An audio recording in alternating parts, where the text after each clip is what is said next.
ધર્મલોક ચેનલમાં આપ સર્વે દર્શકોનું હૃદયપૂર્વક સ્વાગત છે। આધ્યાત્મિકતા અને સકારાત્મક ઉર્જાથી ભરેલા આ મંચ પર આજે આપણે એક એવા વિષય પર વાત કરવા જઈ રહ્યા છીએ જે તમારા જીવનની દિશા અને દશા બંને બદલી શકે છે। જીવનમાં ઘણી વખત એવું બને છે કે જ્યારે આપણે કોઈ મોટું સપનું જોઈએ છીએ ત્યારે આસપાસના લોકો આપણી મજાક ઉડાવે છે અને આપણી ક્ષમતા પર શંકા કરે છે, પરંતુ યાદ રાખજો કે ક્યારેય પણ પોતાના સપનાને નાના ન સમજો, કારણ કે જે લોકો આજે તમારી સ્થિતિ જોઈને હસે છે, આવનારા સમયમાં એ જ લોકો તમારી સફળતાના ઉદાહરણો આપતા ફરશે। આજે આપણે ખાસ કરીને કર્ક રાશિના જાતકો માટે જૂન 2026નો આખો મહિનો કેવો રહેવાનો છે તેના વિશે અત્યંત વિગતવાર અને વાસ્તવિક ચર્ચા કરીશું। આ મહિનો કોઈ સામાન્ય મહિનો નથી, કારણ કે આ સમય દરમિયાન દેવોના ગુરુ બૃહસ્પતિ પોતાની ઉચ્ચ રાશિમાં પ્રવેશ કરવા જઈ રહ્યા છે, જેના કારણે બ્રહ્માંડમાં એક બહુ મોટો પ્રભાવ ઊભો થશે। આ કોઈ કાલ્પનિક વાતો નથી, પરંતુ ગ્રહોની સ્થિતિના આધારે તમારા જીવનમાં આવનારા પ્રત્યક્ષ બદલાવોની વાસ્તવિકતા છે। અમે અહીં કોઈ અતિશયોક્તિ ભરેલી વાતો કે ચમત્કારોના ખોટા દાવા નહીં કરીએ, પરંતુ જે સત્ય છે તે જ તમારી સામે મૂકીશું, જેથી તમે તમારા ભવિષ્યનું સાચું આયોજન કરી શકો। કર્ક રાશિના જાતકો માટે આ મહિનામાં ગ્રહોની સ્થિતિ ખૂબ જ રસપ્રદ છે, જેમાં પ્રથમ ભાવમાં ગુરુ, બીજા ભાવમાં કેતુ, 8મા ભાવમાં રાહુ, 9મા ભાવમાં શનિ, 10મા ભાવમાં મંગળ, 11મા ભાવમાં સૂર્ય અને 12મા ભાવમાં શુક્ર તથા બુધ બિરાજમાન છે। આ ગોચર તમારા સ્વાસ્થ્ય, શિક્ષણ, પ્રેમ, કરિયર અને વ્યાપાર પર કેવી ઊંડી અસર છોડશે તે આપણે ક્રમશઃ સમજીશું। સૌ પ્રથમ આપણે તમારા સ્વાસ્થ્ય એટલે કે તંદુરસ્તીની સાચી પરિસ્થિતિ વિશે વાત કરીએ। કુંડળીનો પ્રથમ ભાવ એ આપણા શરીર, રોગપ્રતિકારક શક્તિ અને આપણા સમગ્ર વ્યક્તિત્વનું પ્રતિનિધિત્વ કરે છે। કર્ક રાશિના સ્વામી ચંદ્રમા છે, જે દર સવા 2 દિવસે પોતાનું સ્થાન બદલતા રહે છે, જેના લીધે તમારા મનની સ્થિતિ વારંવાર બદલાતી રહે છે। આ મહિનામાં દેવોના ગુરુ બૃહસ્પતિ તમારા પ્રથમ ભાવમાં આવીને ઉચ્ચના થઈ રહ્યા છે અને તેમની પવિત્ર દ્રષ્ટિ 5મા, 7મા અને 9મા ભાવ પર પડી રહી છે। આ એક અત્યંત શુભ સંકેત છે, જે દર્શાવે છે કે જો તમને ભૂતકાળમાં પેટને લગતી કોઈ સમસ્યા હતી, પાચનક્રિયાની તકલીફ હતી, બ્લડ પ્રેશરની અસમતુલા હતી કે પછી હાડકાને લગતી કોઈ પીડા હતી, તો આ મહિનો તે તમામ જૂની બીમારીઓમાંથી મુક્તિ અપાવનારો અને સ્વાસ્થ્યમાં સુધારો કરનારો સાબિત થશે। ઉચ્ચના ગુરુની અમૃત સમાન દ્રષ્ટિ તમારા શરીરની ઊર્જાને ફરીથી બેઠી કરશે, પરંતુ કર્ક રાશિના જાતકોનો એક સ્વભાવ હોય છે કે તેઓ નાની નાની વાતોમાં ખૂબ જ વધારે ઊંડું વિચારવા લાગે છે। આ અતિશય ચિંતન અને નકારાત્મક વિચારો તમારા સ્વાસ્થ્ય પર વિપરીત અસર કરી શકે છે, માટે તમારે તમારી ઓવરથિંકિંગની આદત પર કાબૂ રાખવો જ પડશે। વાસ્તવિકતા એ છે કે જો તમે મનથી મજબૂત રહેશો તો આ મહિનો શારીરિક સુખાકારી માટે ખૂબ જ ઉત્તમ પરિણામો આપશે। હવે વાત કરીએ વિદ્યાર્થીઓ અને તેમના અભ્યાસની સ્થિતિ વિશે। શિક્ષણ અને બુદ્ધિ માટે કુંડળીનો 5મો ભાવ જોવામાં આવે છે, જેના સ્વામી મંગળદેવ બને છે।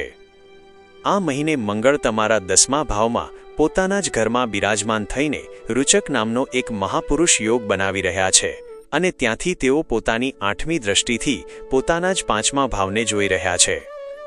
ગ્રહોની આ સ્થિતિ વિદ્યાર્થીઓ માટે કોઈ વરદાનથી કમ નથી। એક ઉદાહરણથી સમજીએ તો જેમ કોઈ કુશળ કારીગરને પોતાના મનગમતા સાધનો મળી જાય અને તે અદ્ભુત કલાકૃતિ સર્જી દે, તેમજ આ મહિને તમને અભ્યાસમાં એક નવી ઊર્જા અને એકાગ્રતાનો અનુભવ થશે। ખાસ કરીને 21 જૂન પહેલાંનો સમયગાળો કોઈપણ નવી શરૂઆત કરવા માટે અતિશ્રેષ્ઠ છે। જો તમે કોઈ સ્પર્ધાત્મક પરીક્ષાની તૈયારી શરૂ કરવા માંગો છો, કોઈ સારા કોચિંગ ક્લાસમાં પ્રવેશ લેવા માંગો છો અથવા ઉચ્ચ શિક્ષણ માટે કોઈ મોટી યોજના બનાવી રહ્યા છો, તો આ સમયમાં લીધેલો નિર્ણય તમને લાંબા ગાળે અદ્ભુત સફળતા અપાવશે।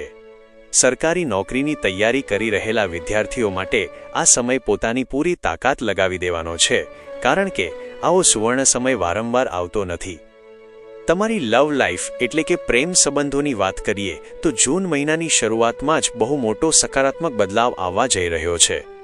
ગુરુ મહારાજ પૂરા 12 વર્ષ પછી તમારી રાશિમાં આવી રહ્યા છે અને તેમની દ્રષ્ટિ 5મા ભાવ પર પડી રહી છે, સાથે જ મંગળની દ્રષ્ટિ પણ ત્યાં છે। આ સંયોગ જૂના વિખવાદો અને ગેરસમજોને દૂર કરનારો સાબિત થશે।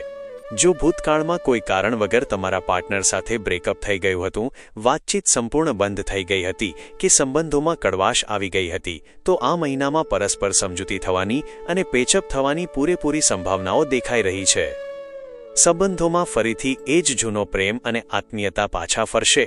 જે લોકો હજુ સુધી સિંગલ છે અને કોઈના પ્રેમની પ્રતીક્ષા કરી રહ્યા છે, તેમના જીવનમાં કોઈ ખાસ વ્યક્તિનું આગમન થઈ શકે છે. ખાસ કરીને તમારા કાર્યક્ષેત્રમાં, ઓફિસમાં અથવા તમે જ્યાં અભ્યાસ માટે જાઓ છો ત્યાં કોઈની સાથે તમારું નવું જોડાણ કે આકર્ષણ ઊભું થઈ શકે છે, જે ભવિષ્યમાં એક સુંદર સંબંધનું સ્વરૂપ લઈ શકે છે. વૈવાહિક જીવનની વાસ્તવિકતા સ્વીકારવી પણ એટલી જ જરૂરી છે. 7મો ભાવ લગ્ન જીવનનો છે, જેના સ્વામી શનિદેવ 9મા ભાવમાં પાપકર્તરી દોષમાં ફસાયેલા છે, કારણ કે તેમની એક તરફ મંગળ અને બીજી તરફ રાહુ રહેલા છે. આ સ્થિતિ દર્શાવે છે કે તમારે તમારા જીવનસાથીના સ્વાસ્થ્ય અંગે થોડી કાળજી રાખવી પડશે.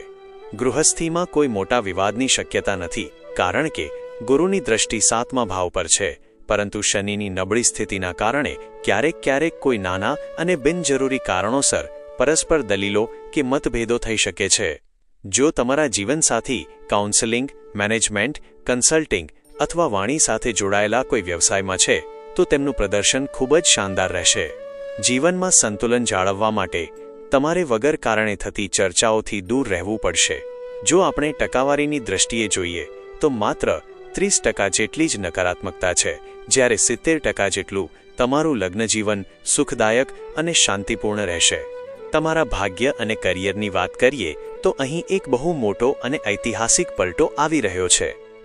અત્યાર સુધી તમારા ભાગ્ય ભવનના સ્વામી ગુરુ 12મા ભાવમાં હોવાના કારણે તમને તમારી મહેનતનું યોગ્ય પરિણામ નહોતું મળતું અને દરેક કામમાં અવરોધો આવતા હતા.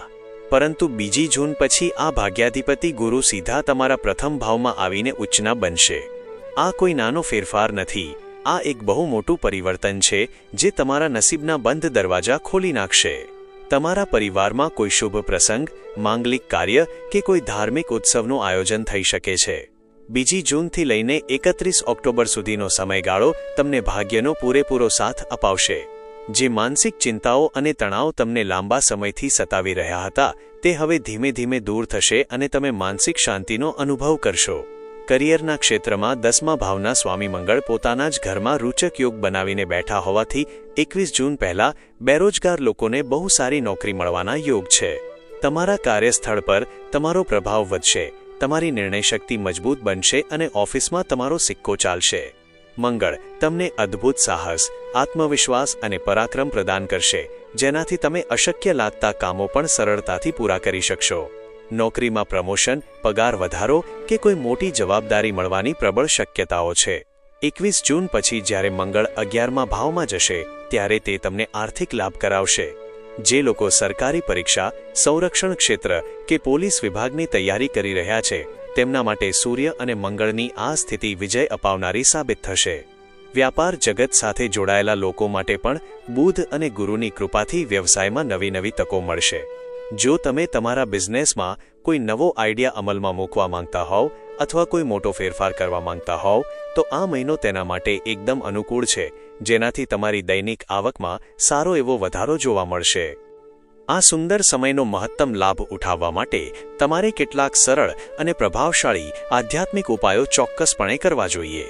તમારા મનને શાંત રાખવા માટે રોજ ચંદ્રમાના બીજ મંત્ર ઓમ શ્રામ શ્રીમ શ્રૌમ સહ ચંદ્રમસે નમઃનો એક માળા એટલે કે 108 વખત જાપ કરવો જોઈએ. આ ઉપરાંત દરરોજ નિયમિતપણે હનુમાન ચાલીસાના પાઠ કરો, જેથી તમારા આત્મવિશ્વાસમાં વધારો થાય અને તમામ નકારાત્મક ઉર્જા દૂર થાય. સવારે વહેલા ઉઠીને ઉગતા સૂર્યનારાયણને તાંબાના પાત્રમાંથી જલ અર્પણ કરો અને બને એટલી વધારે ભગવાન શિવની આરાધના કરો, કારણ કે મહાદેવની પૂજા કરવાથી કર્ક રાશિના જાતકોના જીવનના તમામ કષ્ટો ખૂબ જ ઝડપથી શાંત થઈ જાય છે. મિત્રો, આ વિડિયો તમને કેવો લાગ્યો તે અમને લાઇક અને કોમેન્ટ કરીને ચોક્કસ જણાવજો અને તમારા સ્નેહીજનો સાથે પણ આ માહિતી શેર કરજો. ધર્મલોક ચેનલ સાથે આ જ રીતે જોડાયેલા રહો અને ભવિષ્યની આવી જ સચોટ માહિતી મેળવતા રહો. ભગવાન શિવ આપ સૌનું કલ્યાણ કરે. હર હર મહાદેવ.